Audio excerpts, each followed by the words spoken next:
The SWIG program in Jewish Studies and Social Justice of the University of San Francisco acknowledges our presence on the unceded land of the indigenous Ohlone communities and pays our respects to these traditional caretakers and elders, past, present, and emerging.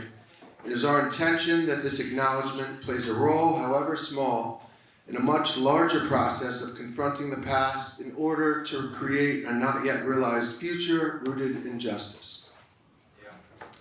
Welcome everyone to the USF campus, where tonight we will have the first SWIG Jewish Studies and Social Justice event of the 25-26 academic year, where this evening we will learn with poet and artist Daniela Naomi Molnar for a reading and conversation around her new book of poems titled Protocols in Erasure, followed by a conversation with English Department and MFA program professor Susan Steinberg.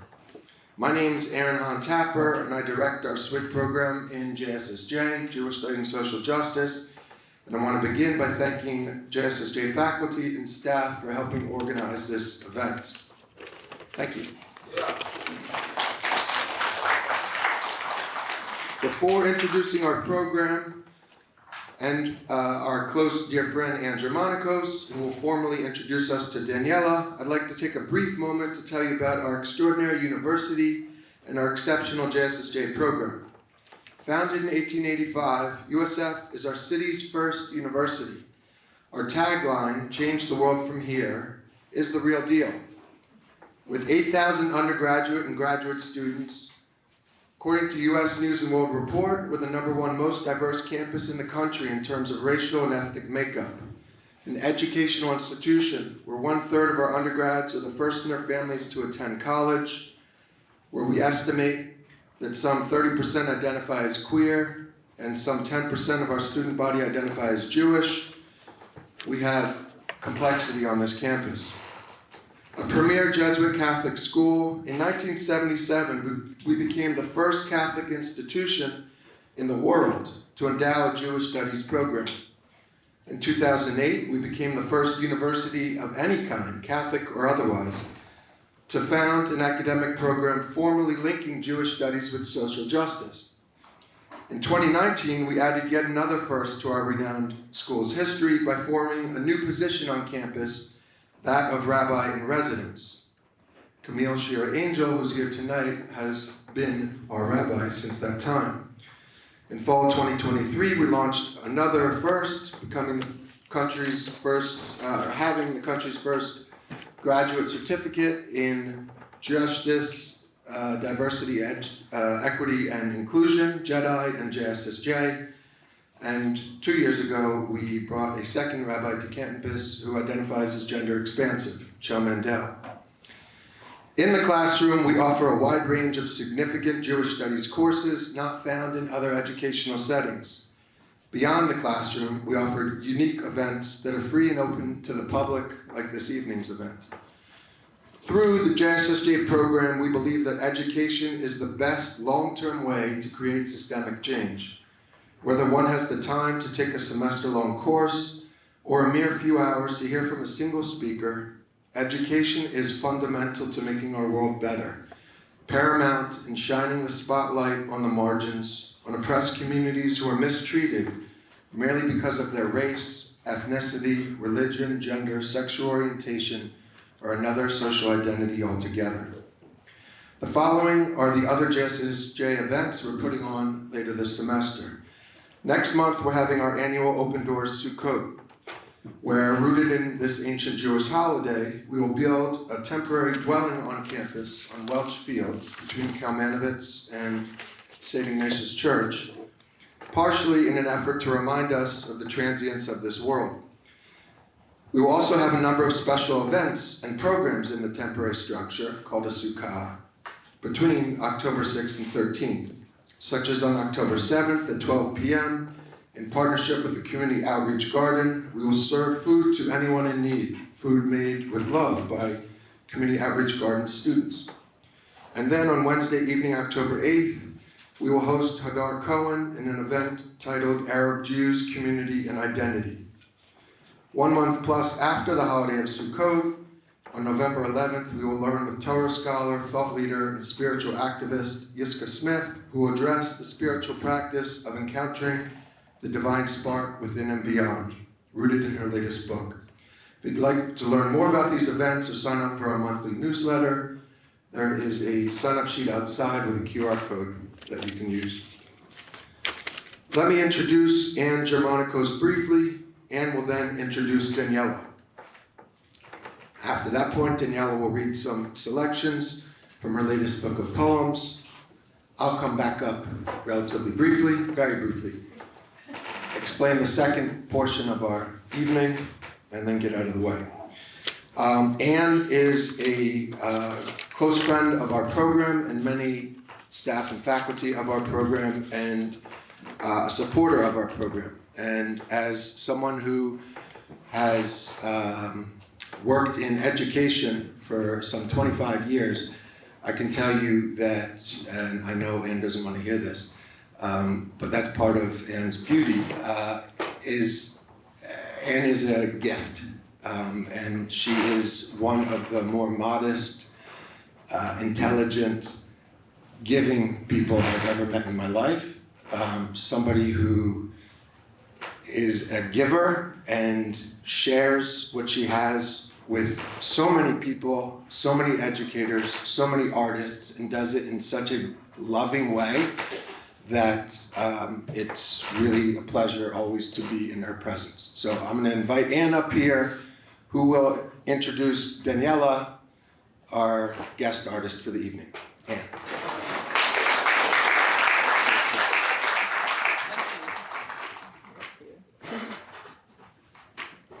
Hold this. I can't put it somewhere. All right. That's it. Yeah, just hold it. That's nice. Okay. 1 sec. All right. So I'm going to start with a formal intro of Daniela, and then I'm going to do something more informal and personal.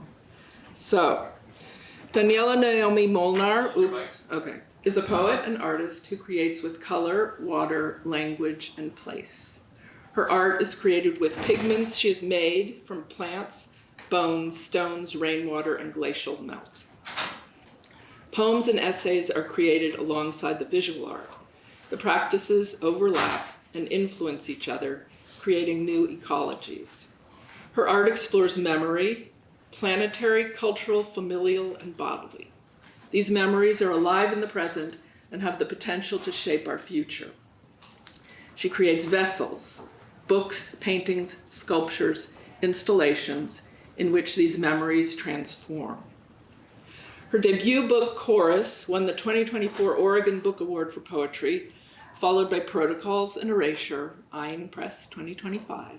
Her artwork has been shown nationally, is in public and private collections internationally, and has been recognized by numerous grants, fellowships, and residencies. Memory of a Larger Mind, a book written in collaboration with Glaciers, will be published by Omnidon in October of 2026. She can be found in Portland, Oregon, and exploring global public wildlands. There are 3 things I've been thinking about in relation to Daniela's reading tonight.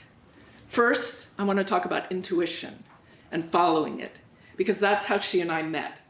And that's at least one reason why she's here tonight. A woman, also a writer, who knew each of us but quite tangentially, and really not much at all, through our writing, told me that I should meet Daniela.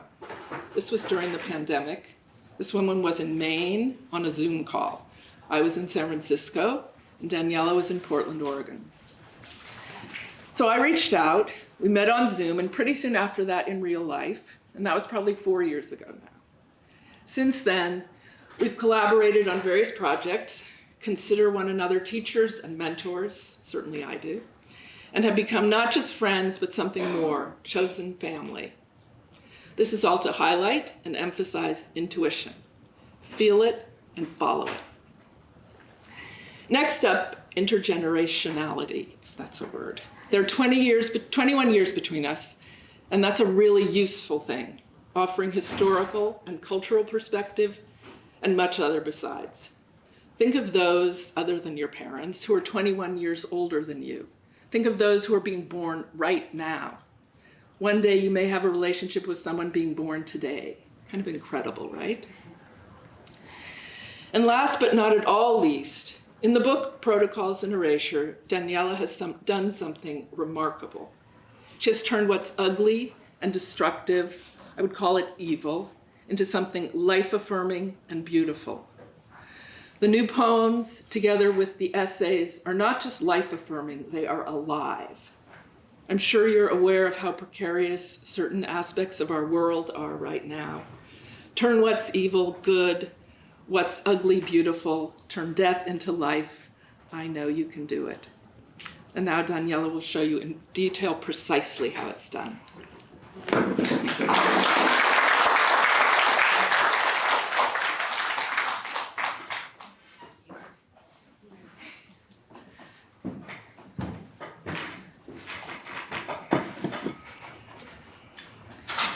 Thank you for that amazing introduction, Anne. That was amazing and very touching.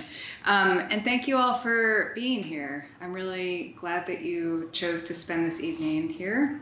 And thank you, USF, Jewish Studies, Social Justice, for bringing me. Thank you, everybody. I'm going to share some context and history about this project and a little bit about the process, and then I'm going to read some selections from the book. There will be time for questions after all of this, so store those thoughts away. I'd love to hear from you. What we're looking at up here is a very partial index of the Protocols of the Elders of Zion, which, as you can see, is sometimes called the Jewish Peril. It's sometimes called various variations on those names. But this book has had a incredibly widespread, successful, if you could say that, life across the entire world since 1903, when it was commissioned by the Russian secret police. It is a forgery of a completely unrelated book that was written by a French author. It purports to be the minutes of a secret Jewish group of powerful people who were meeting and plotting ways to control the world. It is not the minutes, but that is what it purports to be. It's been debunked in courts and by journalists many, many times in various countries all across the world, and yet it persists. It seems to just have a life of its own. In the book, I refer to it as a zombie. It gets killed and then it comes back to life, and it gets killed and it comes back to life. So the project that I took on with the Protocols of the Elders of Zion was to approach like Anne said, to try to attempt to take this very evil document and to turn it into something that it isn't, to turn it into something that's beautiful and life-affirming and not generating more hate in the world, but potentially generating more love and understanding. It's really a very simple goal, and I think it's what a lot of artists are trying to do. So I approached the book not as a journalist, not as a judge, not as a historian. I'm none of those things. I approached it as a poet and an artist, which means that I sort of went underneath the text. I wasn't trying to debunk the facts, which anyway has been done plenty of times. I was trying to go inside of it and come out the other end with something new. So I'm speaking abstractly, but I'm going to show you what that actually looks like. What you're seeing here in the black and white is the library card for the copy of the protocols that I used for this project. The middle image is the erasure in process, and I'll talk about that in a minute. And then the far image is the poem that resulted from the erasure.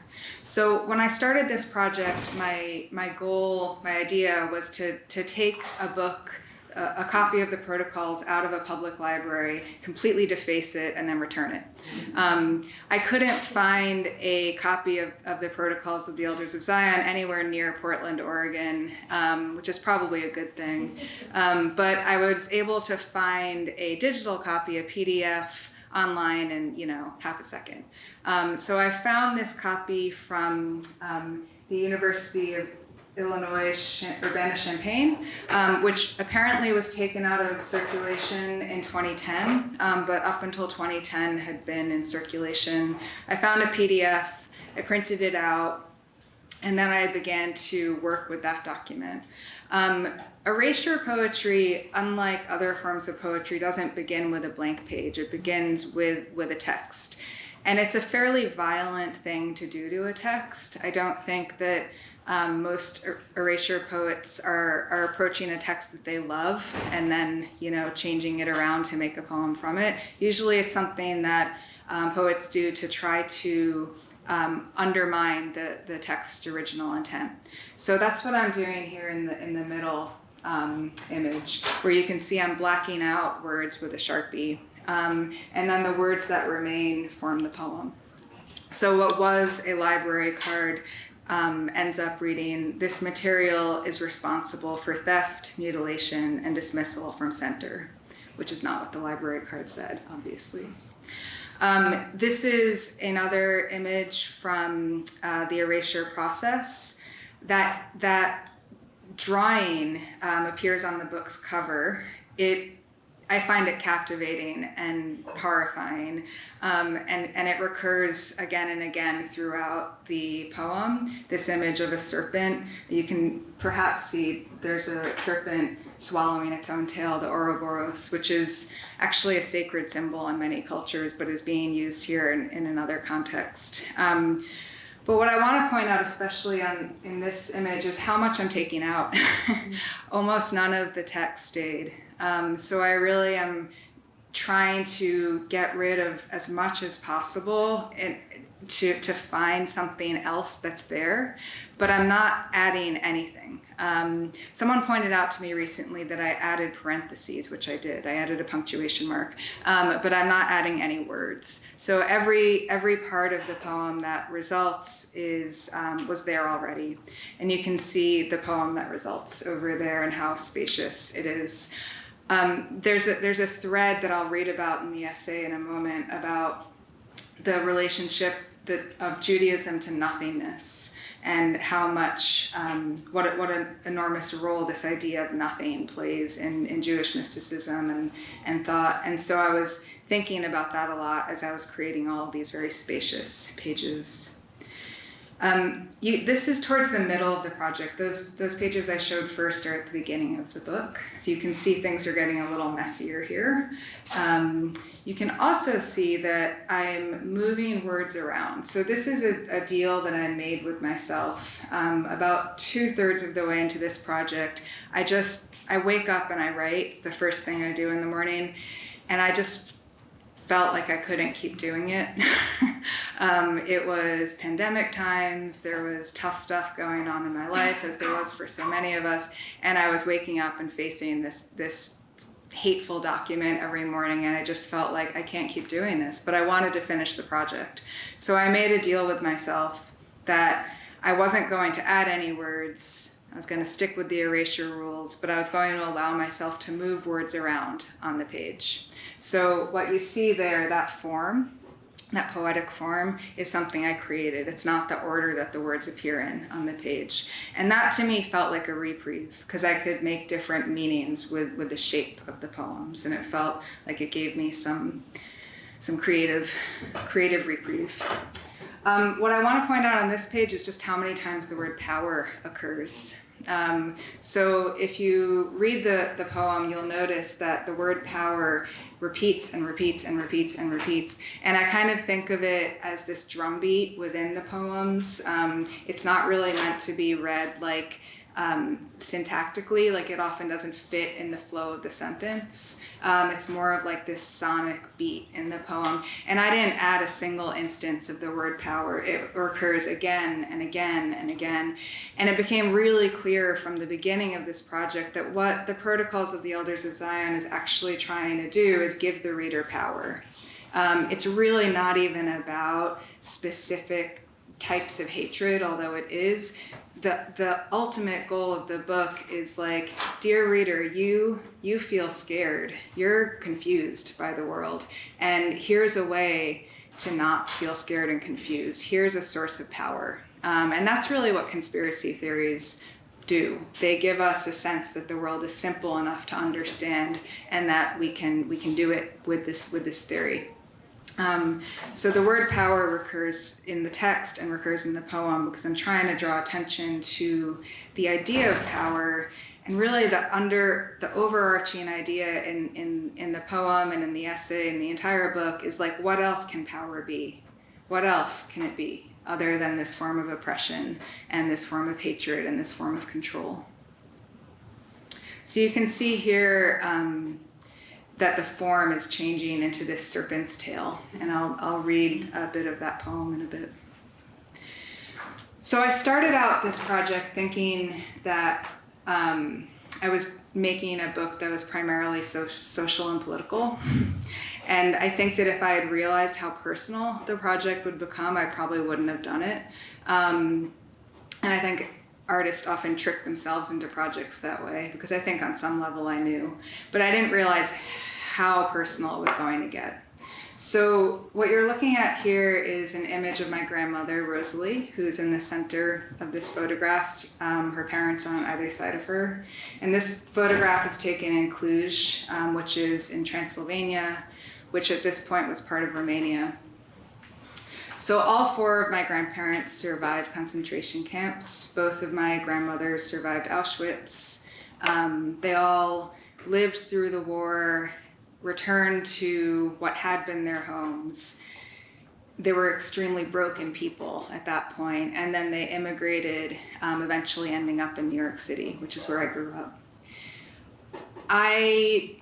Like many people with that inheritance, I didn't actually hear very much about that history growing up. They didn't want to talk about it. They just wanted to like move on and try to live their lives. And to some degree, they did live meaningful lives after that. And in many ways, they just really couldn't. So it was this constant undercurrent, which I think my brothers and I, my parents, in their own way, have been processing our entire lives. So this book ultimately became a way for me to try to take that really difficult inheritance and turn it into something that wasn't going to bog me down for the rest of my life. I didn't want it to keep going, which is what inherited trauma does. It just keeps going if you don't intentionally stop it. So what you're looking at here is an image of Cluj. I decided to go to this place that my family had lived in for several generations. It's a beautiful city, which I didn't know. I flew in there, and it's like flying over these beautiful rolling green hills and like, you know, beautiful cobblestone streets. And it was in many ways a very confusing trip because I was like in Europe by myself and drinking wine at 3 p.m. and really enjoying myself. And I was in this place that held so much pain for me. And that pain was really palpable. Like these memories that I knew were not my own were just flooding into me during this trip. What we're looking at here, the pink building, is where my grandmother lived before she was moved, forcibly into a ghetto and then moved to concentration camps. So I stood outside that spot, and I figured that out in various ways. It was not information that she had shared with me, but I stood outside that apartment for hours just sort of staring at it. And there was a lot of writing that occurred during that time, which is part of protocol, is part of the second part of the book. The year after that visit to Cluj, I went to Poland. And I went to Poland as part of a fellowship with other artists. And I wasn't exactly sure what I would find there, but I did visit a lot of the former camps, and we were studying democracy, and we were studying racism and anti-Semitism and the ways that those things converge. So I learned a lot on that trip. I also felt like I needed to go back by myself and approach the visit differently. So I went back the year after that, and I went to this former concentration camp named Płaszów. And this camp is outside of Krakow, which is a city in Poland. It's unique amongst former camps in that it's not preserved or marked in any way. It is now, but it wasn't at the time. At the time, it was just a park. It was basically a de facto park that nobody had really done anything with. So it was like fields of weeds, essentially. And the locals loved the park. It was a very complicated place because they would like have picnics and kids would ride bikes. And underneath all of that were mass graves. So, extremely complicated place, to say the least. As Anne mentioned, part of what I do is I make pigments that I paint with and make art with from flowers and rocks and roots and wildlife bones that I find. So I went to Płaszów and I basically picked a bunch of weeds because it was this, field of weeds. And what you're looking at here are the pigments that I made from those weeds. And I'm going to just walk you through the process a little bit. This is one wall in my studio of pigments. And each of these I think of as a specific place and time. Like each is a capsule of memory. So it's a color, but it's also like a way to access the memory of a place. So this is Coronilla coronata. This is a type of weed that's not very special. It grows here too. And it was growing in a field in Płaszów. I picked a bunch of flowers and put it in a pot. I put some water from the river in there. This is the pigment process occurring in Krakow. This is the pigment drying. There's a bunch of stuff that goes on in this process. It's not just like cooking up some flowers and then drying it. There's a lot of very dramatic transitions that occur. This is grinding up the pigments, mortars and pestles. This is a photograph of a free pigment making workshop that I held in Krakow when I was there. And what I want to point out about this image in particular is that we're having a great time.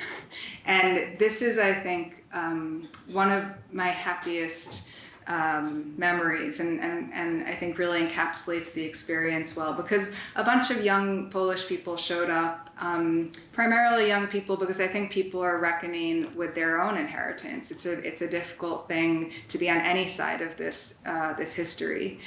So a bunch of young Polish people showed up and were curious about this. Making pigments is not challenging once you know how to do it.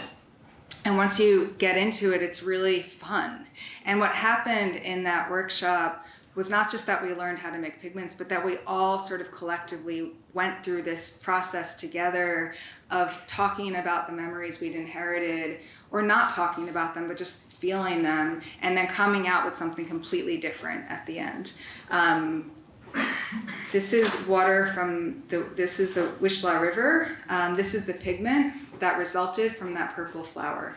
So you can see that it's quite different. So we go from purple flower to bright yellow pigment to a kind of gold paint. And the paint is made by mixing the gold pigment with water from the river.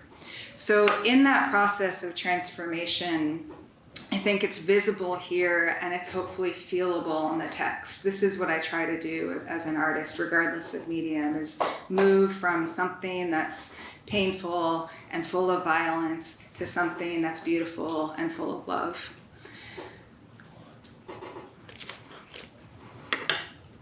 I'm going to read a bit from the book.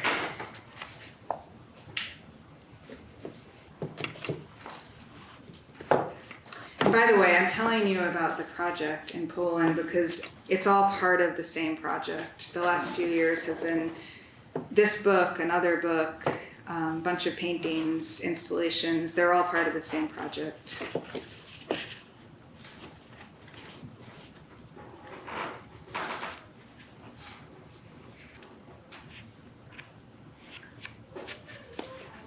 So I'm going to start by reading excerpts of the essay. It's a personal essay in the book, and then I'm going to read maybe a poem.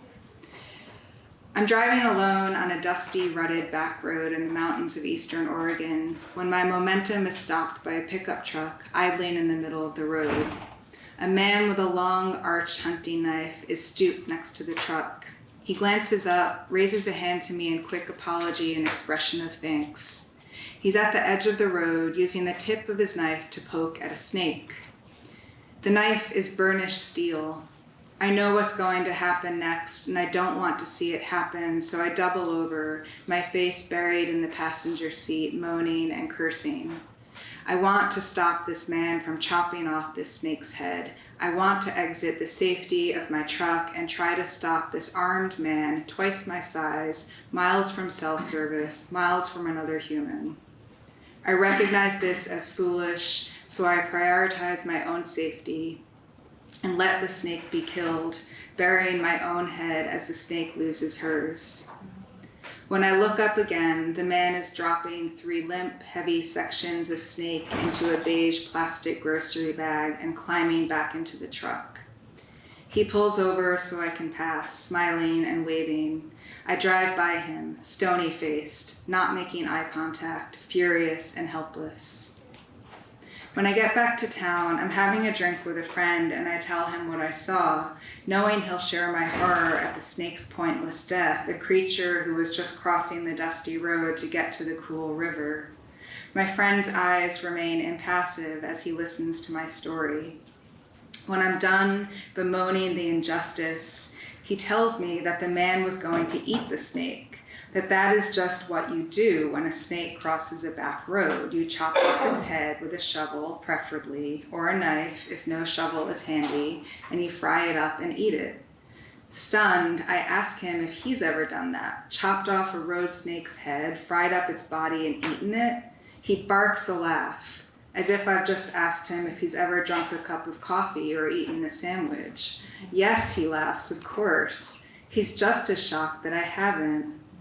He says fried snake is delicious, recalls the rattlesnake inside his grandmother's house in rural Wyoming and its fate, decapitated, breaded, and fried up for her. My sense of the man on the road shifts. My assumptions topple and shame seeps in. I'm struck again by the profound differences between the worlds that shaped my friend and me. His rural Christian America, my immigrant Jewish Queens. The differences in our histories profoundly alter how we read the world and how it reads us. I'm reminded again that I grew up in a culture that is as unintelligible to most Americans as the man's snake killing was to me.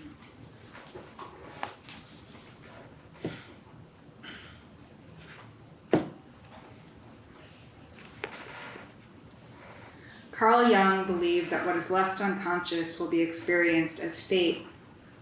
He wrote, "I feel very strongly that I am under the influence of things or questions which were left incomplete and unanswered by my parents and grandparents and more distant ancestors. It has always seemed to me I had to complete or perhaps continue things which previous ages had left unfinished." Brandon Shimoda writes, "The ancestors are always arranging, the hands reaching from all generations to locate me in a body that is also theirs."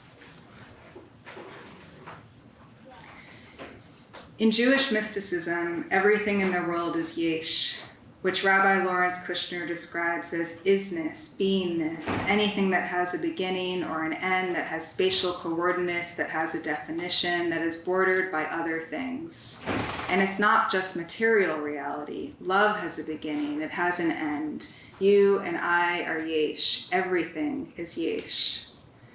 There's only one thing in the entire universe that is not yesh. It has no beginning, it has no end, it's not bordered by anything, it has no definition, it has no spatial coordinates. This is Ein Sof, which literally translates as unending or endless, but is often translated as nothing or nothing with a capital N. God is nothing, non-yesh, defined by simultaneous absence and presence, a void. Preceding the Ein Sof was Or Ein Sof, the limitless light. In 1573, the year 533 in the Jewish calendar, 5333.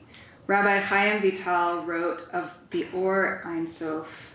Before the emanations were emanated and the creations were created, there was a supernal, simple light filling all of existence. There was no vacant space. Rather, all was filled with that simple, endless light. There was no beginning and no end. All was one simple light, a single equivalence. This is the opposite of Yesh, and different too from Ein Sof, because it is all presence, absolute energy, pure and total light, a total absence of absence. In order to create the world, God's first act was tzimtzum, self-withdrawal. This resulted in the bifurcation of Or Ein Sof, limitless light, into Ein Sof, void, and Yesh, non-void. In order to make life, God pulled away. Light was split, matter was made. When God's edge retracted, the world's edges were revealed.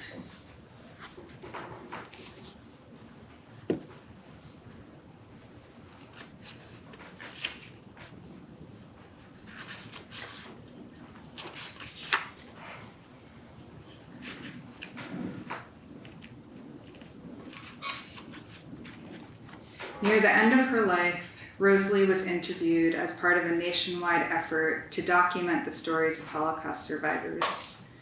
At the end of the interview, she is given the opportunity to read one of her poems.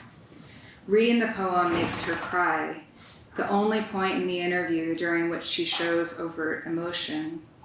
After the poem is finished, the interviewer asks her when she wrote the poem. Rosalie: I went out to the bathroom during the night in Auschwitz, and I stood there and I wrote my poems. They catch me once in the bathroom. The guard took the poem away from me. Can you imagine what I went through? I was ready to die. Interviewer: Did you save the poems? Rosalie: I saved the poems in my head until I went to the hospital, and there I wrote everything over and tried to make it better. I had in my brain everything what I wrote, and when I went to the hospital, I wrote over again. Poetry is not a way to complicate language. A good poem doesn't make itself intentionally inaccessible. Poetry is a way to allow language to hold things that language otherwise cannot hold. Some things can only be said in fragments, surrounded by silence, absence, void. A poem tries to pry open the yesh of language to allow in the Ein Sof. A poem is a reckless, deliberate, interdimensional act, a finely tuned lunatic gamble.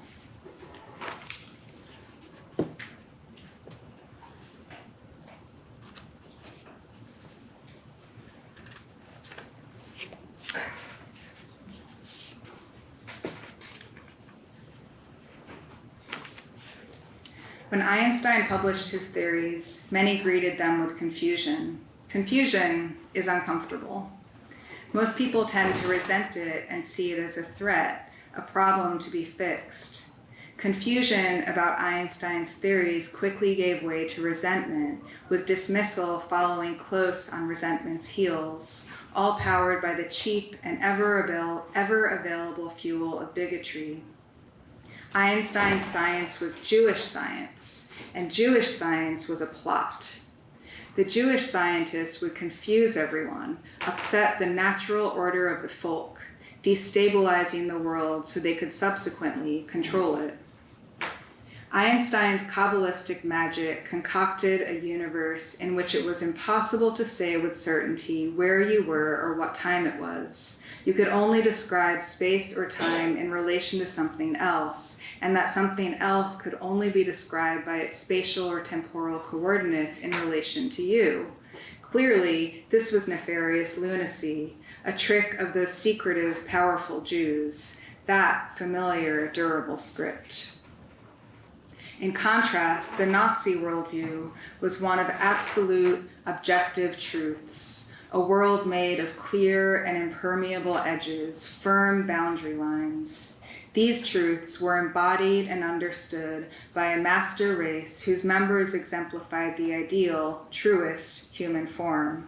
There was one true religion and one true language, with cultural forms that were the best, truest cultural forms because they celebrated these truest truths. The comfort of this absolute certainty is undeniable in the face of an increasingly confusing, increasingly unbearable world.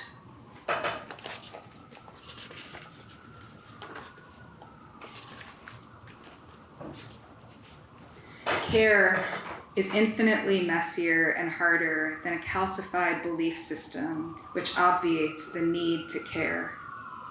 How might we care? How not to be history's accomplice? How to, in the words of Simone Weil, never react to an evil in such a way as to augment it. Language is a body that has recesses, pits of muscle memory, where, like any body, it can't help but recall.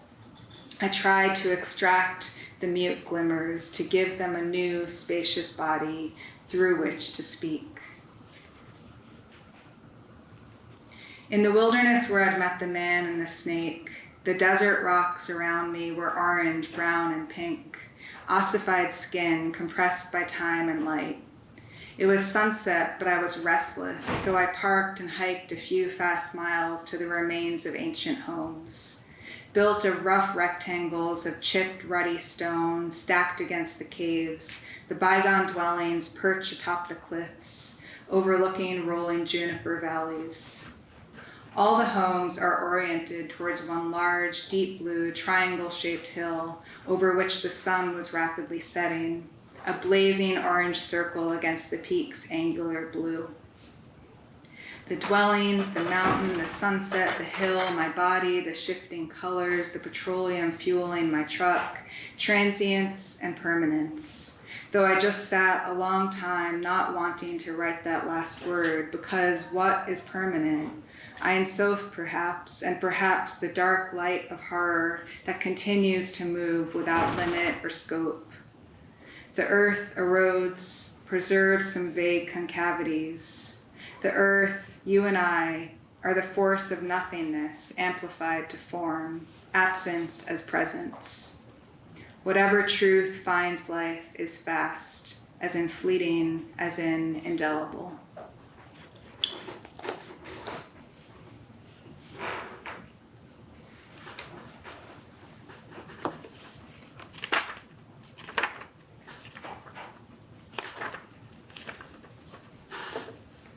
I'm going to read the last poem and then we'll move to conversation. So this is the epilogue. These minutes were stealthily removed from a large symbolic serpent. My friend found them in the large symbolic serpent. The body of the serpent is made of safe facts, brutish schemes, slyness and spiritual corruption masquerading as history. Secret serpent, secret serpent, you know nothing because you are nothing, but the minds of those who made you always knew that the map of power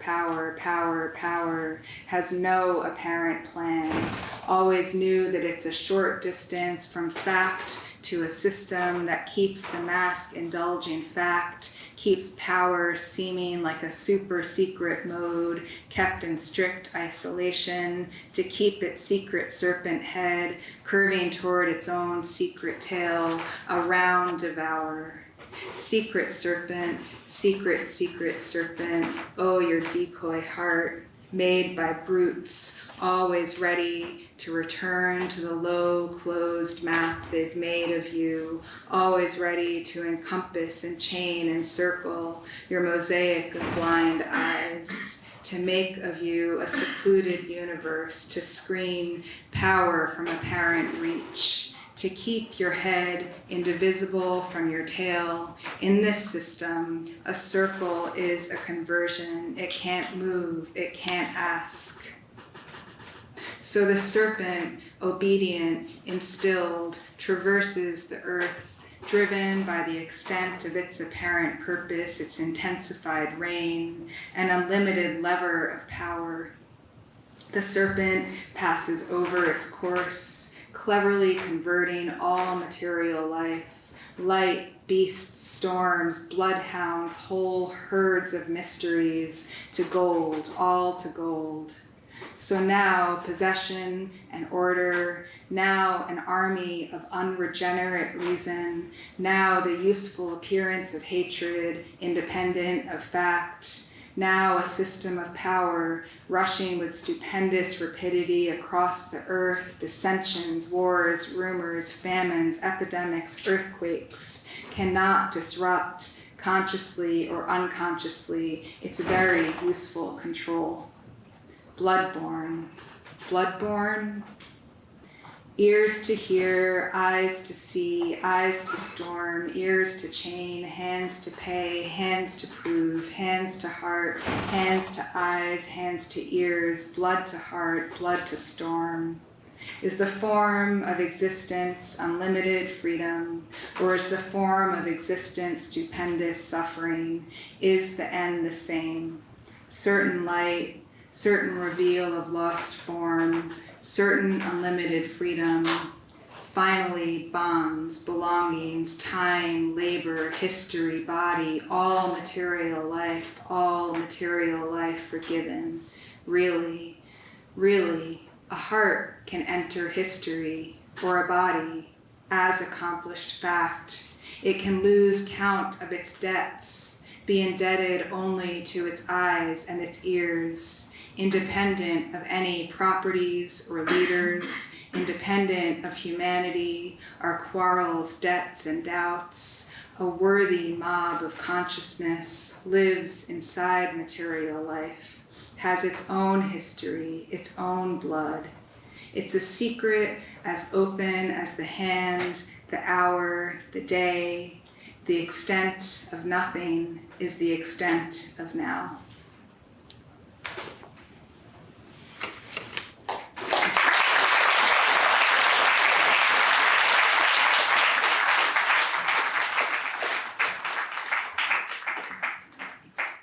All right, so for the next block of time, we're gonna have, Daniela, I think we lost this one. Let me try that one. Hello. For the next block of time, we're gonna have Daniela in conversation with Professor Susan Steinberg from our Department of English and our MFA program, who is also a brilliant writer herself. Her form is not primarily poems, as I understand it. She's a short story writer. And if you want to know some of her amazing accolades, please go to her webpage on USFCA. She has won some amazing awards. And while they are going to be in conversation, that's going to be the front of the next block of time, I'm going to walk around, as is Rabbi Angel, and we have note cards and pens, pencils. If you have questions you want to ask, we're going to bring those cards up, give them to Professor Steinberg, and she will also integrate those questions into the conversation. So be on the lookout, just raise your hand. One other thing, we're going to end sharply at 8. In the back of the room, we have some books. We have about 50 copies of Protocols in Erasure, and thanks to a gift from a person who's in this room, who shall remain nameless, and Germanicos, the first 50 people, this person right here works for the press, IAN Press, that published the book. Pamina will go in the back at 8 o'clock. Really? And you get in line, and the first 50 people in line, please don't trample over one another. I know. Anyway, get in line, and the first 50 people can have a book for free. There are only 50 copies, so it's not like 51 has to start paying. All right?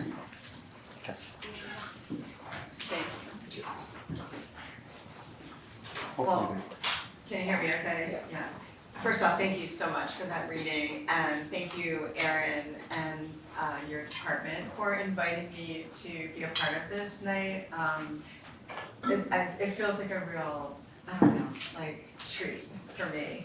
I have several questions, and I think it's almost like, I mean, the book is, it's not short for an erasure. There are a lot of words on the pages, but everything that I want to talk about tonight, you actually, those were the parts that you read, so that's great for me. This was unplanned. And my first question is about the process of erasure, and I'm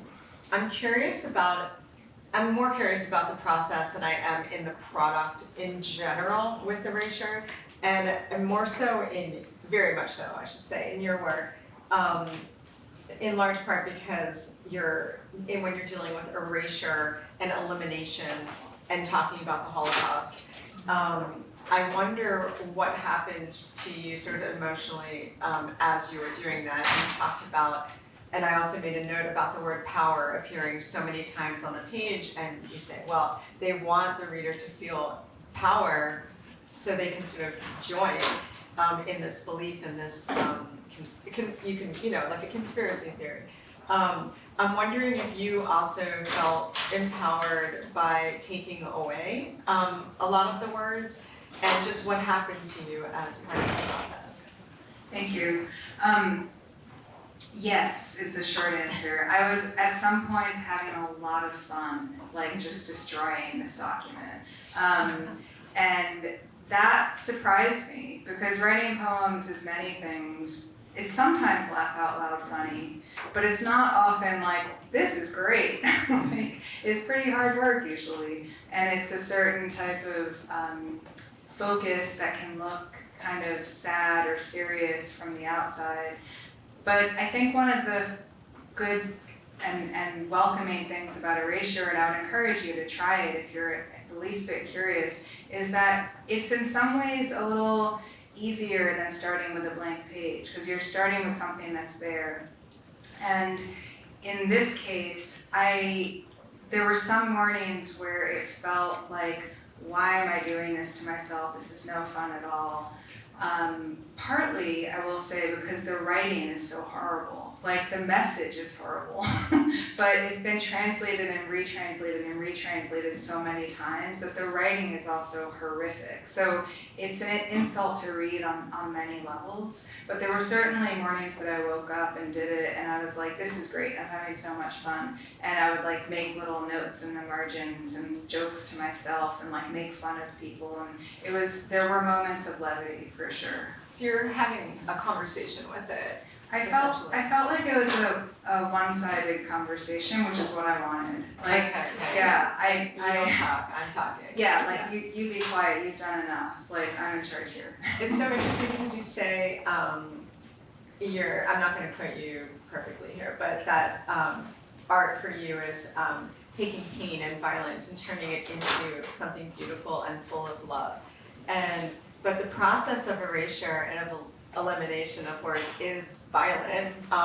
So I think it's really interesting that you're taking something that's so painful and violent, but you have to sort of be violent in a kind of playful way, almost like performing a violence, in order to get to that beauty. That's a really, really good point. And the same is true of pigment making. You know, when I take a rock and crush it up into powder, that rock will never be a rock again. Like, there's violence inherent in that process. If I take flowers from a field and put them in a pot and boil them, they'll never grow again. So there is, and I think violence is inherent to many, many forms of art, like, which is not a condemnation of art. I think that we need to often, undo something in order to do something. And at least for me in my life, that took a lot of getting used to. Like, I didn't want to cause any damage for many years, and I think it made my art really hesitant and sort of partial, and I wasn't really making what I wanted to make because of that. And once I sort of made that bargain with myself where I was like, this is going to, this is not going to be an entirely peaceful process, but what comes out will be worth it. Things changed for me. That's so interesting. I want to, I'm sort of very conscious of the time, and I have so much I want to talk about. Ask you a little bit about your visit to the concentration camps, and in part, because people were like, why are you doing this, right? And you say, and I want to make sure, you read that part, that you talk about visiting the sites and how those with embodied trauma gravitate toward this is how I put it, toward that darkness in order to better understand it. But you also said tonight, and if you don't, it won't stop, right? And I'm curious about what the it is, and if any catharsis came from falling into that space. I just a little personal anecdote. My family did not talk about the Holocaust. Like it just wasn't like they wouldn't see Schindler's List. I had to go see it by myself. Like they just wouldn't talk about it, and I never knew why. And then on a really just nothing search of one member of my family's last name in order to find something out that wasn't about the Holocaust. I landed on someone else's family tree that had my family on it and learned how many people were in concentration camps. And I just learned this like a year and a half ago. And it was a deep dive. I felt myself falling into that same hole. And it's like, I can't not look, I have to click on every name and know who they are and understand what happened. And now it's like, once you're there, you can't stop. But what is it that you're trying to stop? And do you think ultimately, I'm kind of, should I keep going? That's a great question, and thank you for relating that history as well. I think it's, like I said, very, very common that survivors, not just of the Holocaust, but of any trauma. There's so many historical traumas that people have lived through, and often the people who have lived through them just want to move on and don't want to plague their family with these memories. And it's intended as an act of love, but the thing is, it's been proven scientifically, and it's true according to everyone who's lived it. It doesn't stop with that generation. Like it just doesn't stop. And the it that I'm talking about is the trauma, the memories. I write about this in the essay. I was experiencing memories that I knew were not my own. And I knew they were not my own because I hadn't lived them, but they were as vivid to me as if I had lived them. And I would be waking up in the barracks in concentration camps. I would have memories of like standing on that balcony in Cluj and knowing that I was in danger. Like there was just, I felt haunted. And I use that word sort of reluctantly to this day, but it's really the best word to describe it. And I think it's a feeling that's really common to people who have inherited any form of trauma. And I had no interest, frankly, in going deeper into it. I really didn't want to. Like, there was no part of me that was like, oh, this would be fun to explore. I resisted it for 30 odd years. I didn't really have a relationship to Judaism even. I was raised quite religiously and I wanted nothing to do with it. I went deeper into it on the intuitive, to go back to Anne's intro, the intuitive hunch that if I went deeper into it, I might come out the other side. And I really didn't think that I would be able to say this, but I have. I've come out the other side, and my life is so much lighter and I feel so much more alive and able to inhabit my life and able to inhabit my relationships and my friendships than I was able to for the many decades of my life previous. So yeah, I think art is transformative, and I think clicking on those names will lead you somewhere. Yeah, it was really kind of, I thought this is never gonna end, right? And it's so interesting to hear you use that word. And you end up asking a lot of questions about the people who you never met, but that's another kind of hole, right? This hole that was your family that you didn't know about or never get to really hear about. I'm curious about this notion of inheritance. Erin, am I still talking? Yeah, okay. Got some cards here. And the Carl Jung quote as well. And I want to make sure I don't miss anything here because I added to it. So originally my question was, what do you feel is the responsibility of the writer or artist in terms of what the dead left unfinished? But I'm changing that now. Is it the responsibility of the person who inherits it, or is it the responsibility of the artist who inherits it? I heard you say brothers. I have two brothers. I don't think they inherited it in the same way because they're not me. I realize that this is being filmed. I hope they don't watch this. But I feel another obligation as someone who can turn it into this other thing, and I wonder if that's something you Yeah, can speak to. I have two brothers too. I wonder if Are you the oldest? I'm the youngest. Oh, that seems like such a luxury. It's not a luxury. I have two older brothers. But yeah, they didn't inherit it in the same way. They inherited it differently, which doesn't mean they didn't inherit it. But I think that they are living out that inheritance in some ways in more challenging ways for one of my brothers, and in another way I think in a way that's not felt on a daily basis for my other brother. I think that I don't want to talk about artists as if we're some special species, because I don't think that's true. I think everyone's creative, and I think everyone can do transformative work and does transformative work in one's life. Like, it's what we all do, whether you're making a painting or, you know, baking bread or raising children. Like, it's all transformative, it's all creative. I do think that what I do, what I've dedicated my life to, is consciously making a work of art that can hold symbolism that's harder to put into a loaf of bread. So I do think that this task, I felt very strongly that this task of transforming this inheritance into something that wasn't going to perpetuate itself as violence was my work to do in this life. And I can't believe I feel like I've done it, but I kind of feel like I've done it. And in a weird way, I'm now like, well, now what do I do?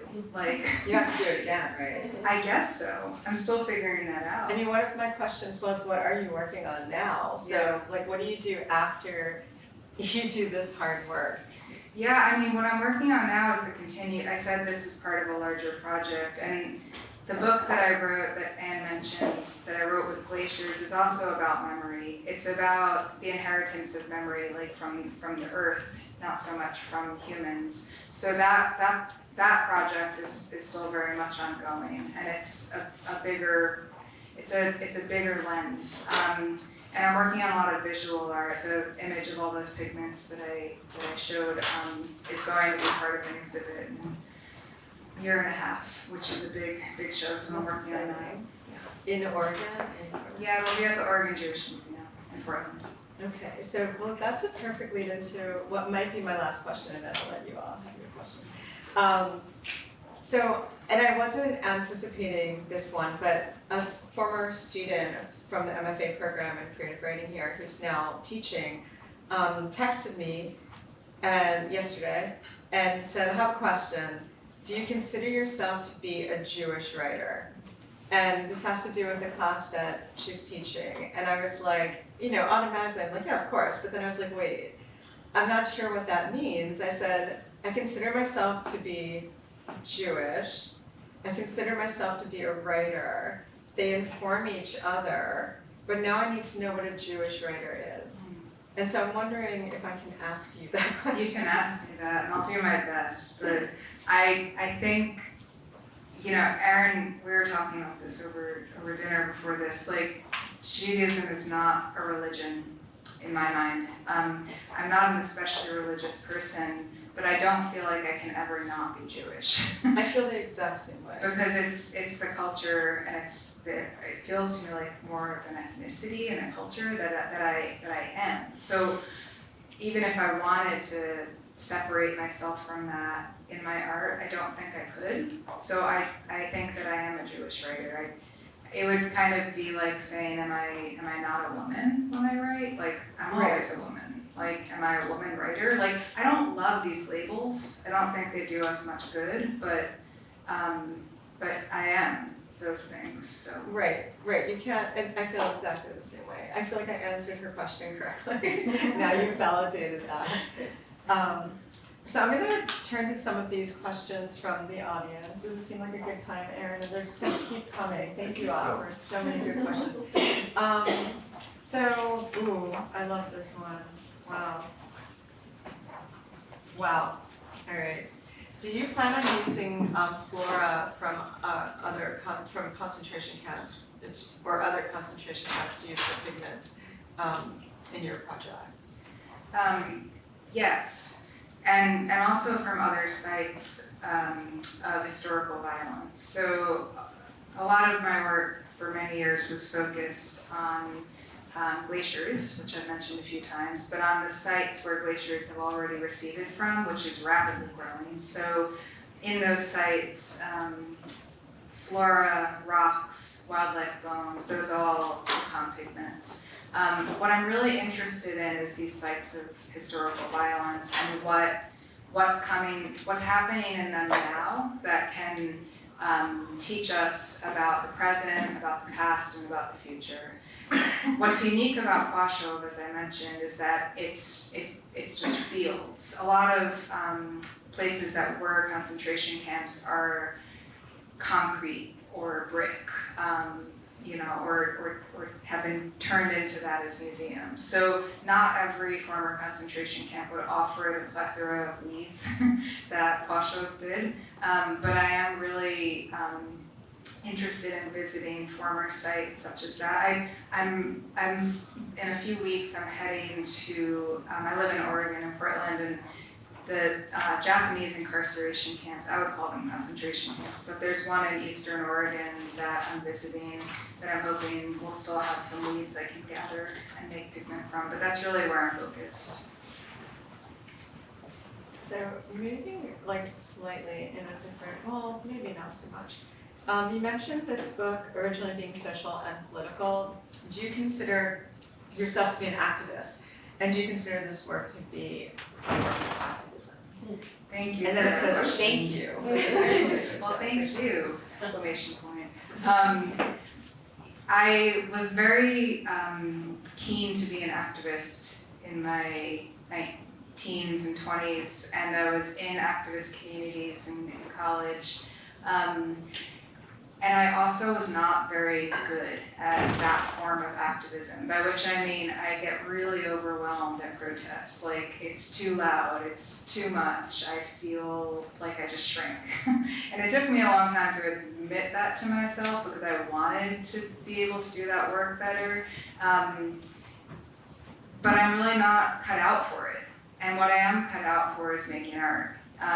So I think of art as a form of cultural activism. I think that cultures change, and this is true throughout history. Cultures change as a result of what begins in the arts. It's not so much that art changes culture, but these ideas begin in the arts, and then cultures change, and then politics change, and then economies change. So I do think of all art making as a form of activism. I would agree. And writing too, for you writers out there. I really love this question. In reference to the relationship between Judaism and nothingness, in what way does the concept of nothingness show up in the process and final product of your art? I love that question. So as you saw in the pages of the book that I showed you, there's a lot of blank space on these pages. And to me, the blank space is silence. The blank space is nothingness. The blank space isn't blank. It's like the everything, the presence is absence, the absence is presence. So that's one way, and that's one reason I love poetry. I love prose, and I'm writing more prose lately than I used to, but I love this spaciousness of poetry. The other way is if you go online and look at any of my paintings or visual art, you'll see a lot of white of the page. If it's a painting, I paint on paper, a lot of negative space. I'm working on glass sculptures currently that are full of holes, and that I'm highlighting the holes by like letting things drip through them. So there's lots of voids in what I make, which is very intentional. That sounds really cool. So what is dripping? Dripping through the glass is rainwater and pigment. Okay. Is it edible? It sounds like wine. I like that. And look at this card, the erased quality of this index card, which is really interesting. It's like disappearing. Do you have an artist or poet who inspired you or served as some relief while working on this project? Yeah, great question. There's so many beautiful erasure projects out there. One that I return to frequently is a book called Zong by M. Norbesse Philip, Z-O-N-G, exclamation point. That is an erasure of a legal account of the intentional drowning of a slave ship. It's a brutally violent account of someone who drowned this ship full of people in order to get the insurance money. So this is what I mean, like people take documents that are horrifying and try to make something else from it. So M. Norbesse Philip took that document and made this amazing book of poetry from it. I return to that book frequently. There's Natasha Trethewey is another poet who's done some beautiful erasure work. I return to her work a lot.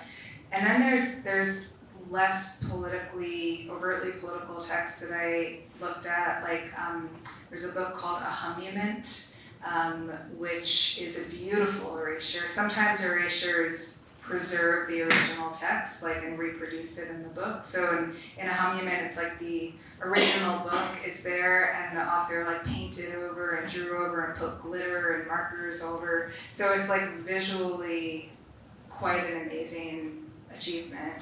That's another one that I looked at a lot.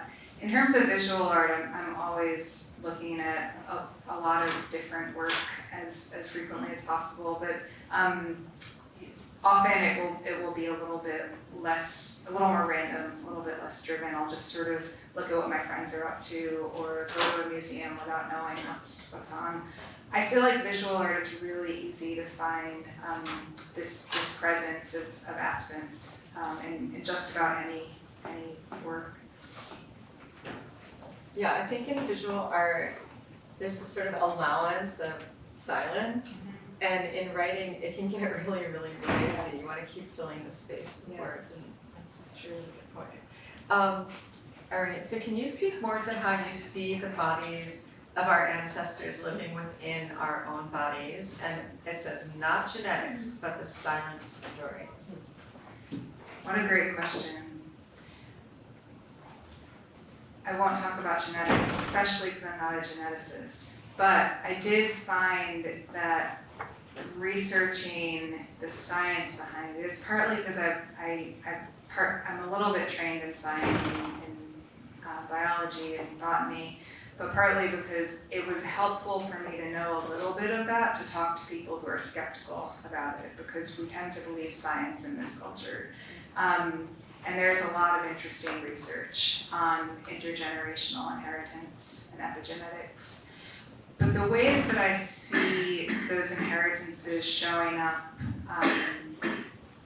not just in myself, but I think it's in all of us to different degrees and in different ways. And the ways that I see it showing up is in our unconscious, in our dreams, in the things that we think about that we don't know why we think about. I think artists are good at following our obsessions, and I think we're often taught not to follow our obsessions and to kind of channel our obsessions into things that make more sense to our current society. And I think that's what artists don't do, hopefully, is that we're making things for a future, not for a present. So I find that pretty much anyone I talk to, and every inheritance is different, but everyone I talk to has some version of something that's happened, and it can be a beautiful thing or a really challenging thing that you're living out and you don't understand it and it doesn't make sense and it's not going to make sense, or maybe it'll make sense at some point in the future. But I think that those things that we can't stop ourselves from circling back to, that's where it shows up. It's like these patterns.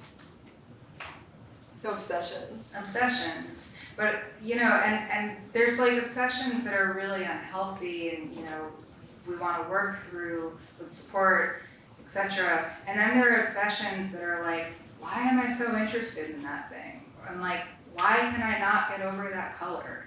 Or like, why do I keep wanting to go back to this spot? And I think that we're taught to identify more with whether or not it's logical than whether or not we're interested in it. And I think the more you can just follow, like, I don't know what this is, but I'm gonna keep going to that spot, or I'm gonna keep, singing that note, or whatever, that there's something there. And it's not gonna make sense for a while, but it might make sense at some point. And I think applying questions of logic to it is not always the greatest thing to do as an artist. It's just gonna shut it down, or you'll start questioning yourself in a way that's not helpful. But moving toward it, I think, just for those of you who are pursuing art in any form, I think there's a sort of fine line between the good obsession and the bad obsession, and you kind of just know it when it starts to turn into something that's fruitful, that's actually good for you. I think that's really true. And to go back to your earlier question, I really didn't want to go into these stories. Rosalie partly raised me, so I was really close with her.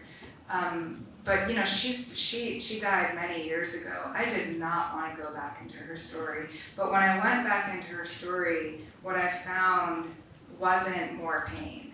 Like, very quickly, it didn't feel like an unhealthy obsession. And very quickly, I felt like, oh, I'm back with my grandmother. She had such a great laugh. And like, there were all of these things that came out of following that obsession that it wasn't just like torturing myself. Yeah, right. I think that's a really good distinction. I think some artists do want to torture themselves in some ways through the art, but it's that already happened, and that's why you're in this process. So, all right, still go? Yeah, good. So what is your process? Like, maybe this is referring not just to the, maybe it refers to research, maybe it refers to like what your days look like when creating art that is not only deeply emotional for you, but in relation to your family trauma. Yeah, my days at this point in my life involve a lot of spaciousness. That's another place that spaciousness shows up for me intentionally, and that's taken me a long time to arrive at that. I taught full-time for many years. The pandemic was a turning point for me in terms of moving away from teaching and into being an artist full-time, which was a really scary leap. And I'm still kind of like, oh, am I doing this? I guess I'm doing this.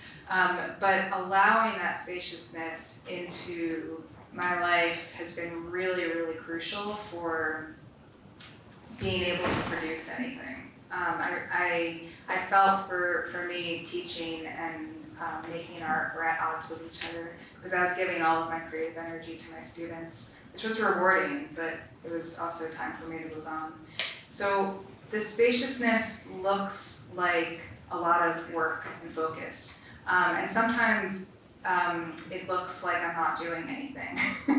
Like I'm just walking around in circles or staring into space. My partner will come into my studio and be like, "Are you okay?" And I'll be like, "Yes, I'm working." But sometimes it does look like a lot of work. Like I am very disciplined in my days. Like I wake up and I get to work. And I really kind of don't stop working until I stop working that evening. And I think that increasingly my days also involve a lot of research in various forms, which more and more means nurturing and sustaining relationships that are providing me with information and inspiration.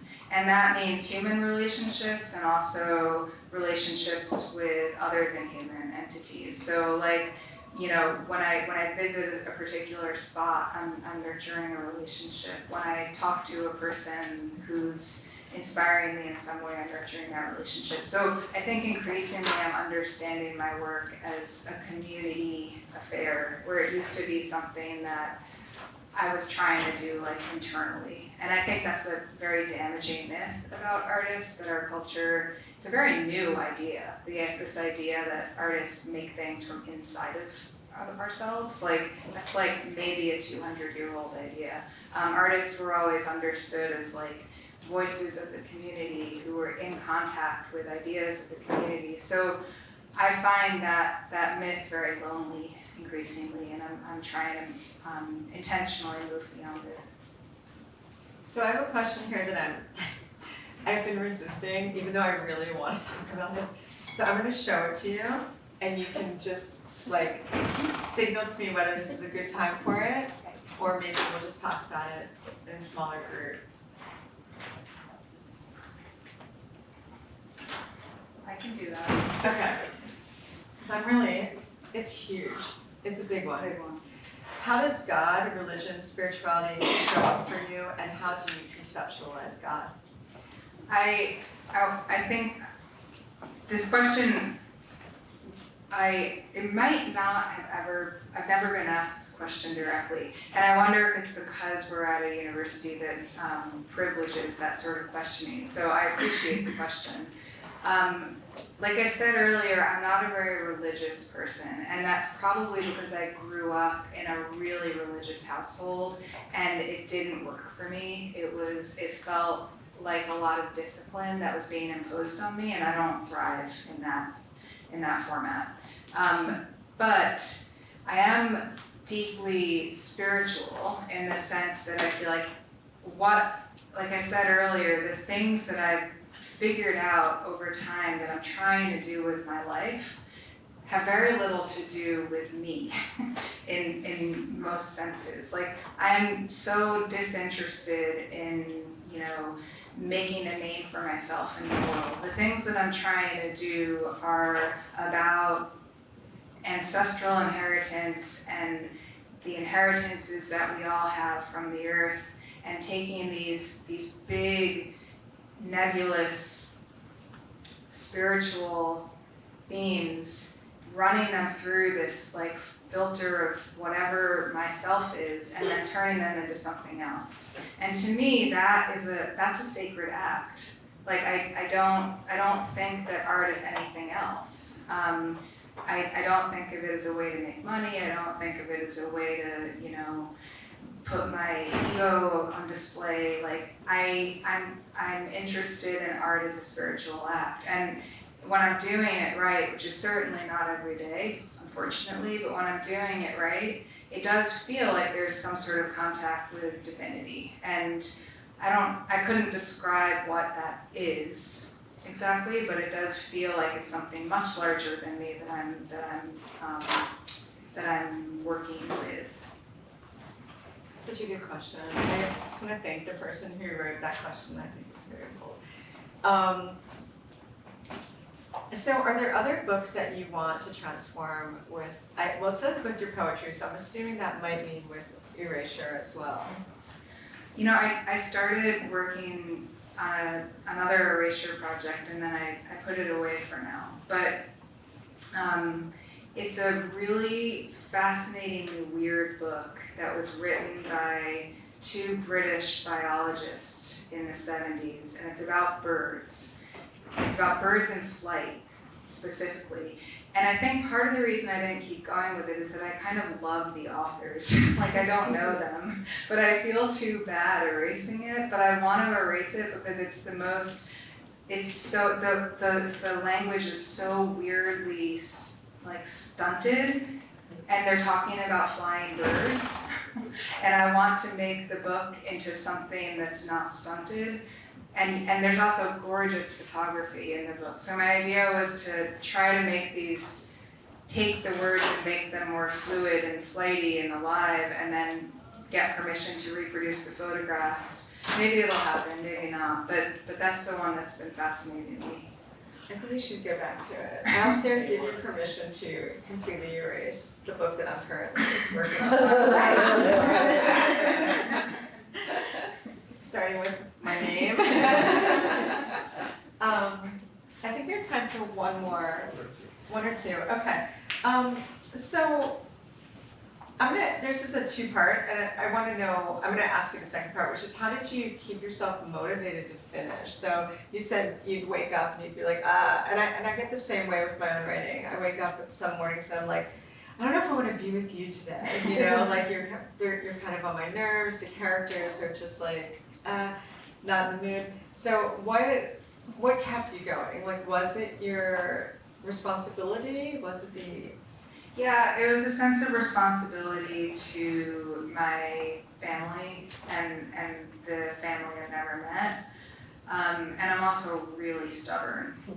I'm sort of a completionist, which is something I'm trying to train myself out of in other aspects of my life. Like, I don't need to finish the book I don't like. But yeah, when I tell myself I'm gonna do something, I will do it.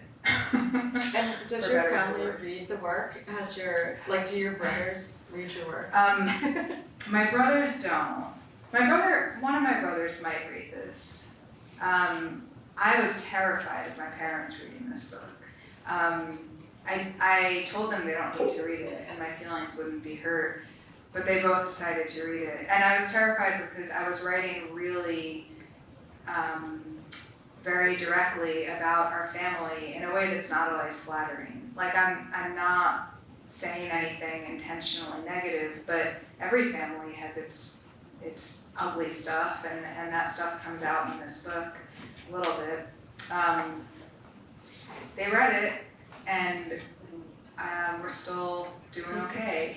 I thought you were gonna say we're still talking about it. I was like, oh no. I think that even with I didn't find a lot of ugliness in this, but I write some pretty ugly stuff. So I was like, in terms of the family, it seems so respectful and loving, even when it's like, imperfect. Yeah. I mean, I didn't want to like dredge up the dirt, and there's a lot of stuff that I don't write about, because why? Because I don't know. For me, it's like I've lived through some really crappy stuff, and I don't need to put that on anyone else. So I think there's a reason why one might write about that, but it's just not what I'm trying to do. Yeah. And you don't have to. Like, the responsibility to your family is your interpretation of it, right? It's not like you have to write every single thing. Yeah. So I'm gonna one more. So how long did it take you from beginning to end? And then the sentence says, I believe it was a lot of hard work, which I agree, it must have been. Well, thank you for the question. When I started the project, I often have very unrealistic expectations of my own projects. And I thought I would the book is divided into 24 protocols, which are purportedly, according to the Russian secret police who plagiarized and commissioned this, the 24 meetings of this cabal. I thought I would do one protocol a day, which was so unrealistic. The project began in 2019. It sort of depends where I put it, but it took me at least 3 years of writing and editing. And I feel like it's still ongoing. Like I said, it's part of a larger project. So the ideas and lessons that came from this book, and then I'm still really getting, like, events like this are teaching me so much about this book. I had no idea what it was, honestly, when I began the project. So the project's still still ongoing. But the writing was about 3 years. It seems really fast to me, so I'm impressed. Well, thank you so much for being in conversation and for sharing your book and all of your words and just the vulnerability with our students and faculty and staff who are here tonight. And I just feel very honored to be a part of it. And round of applause.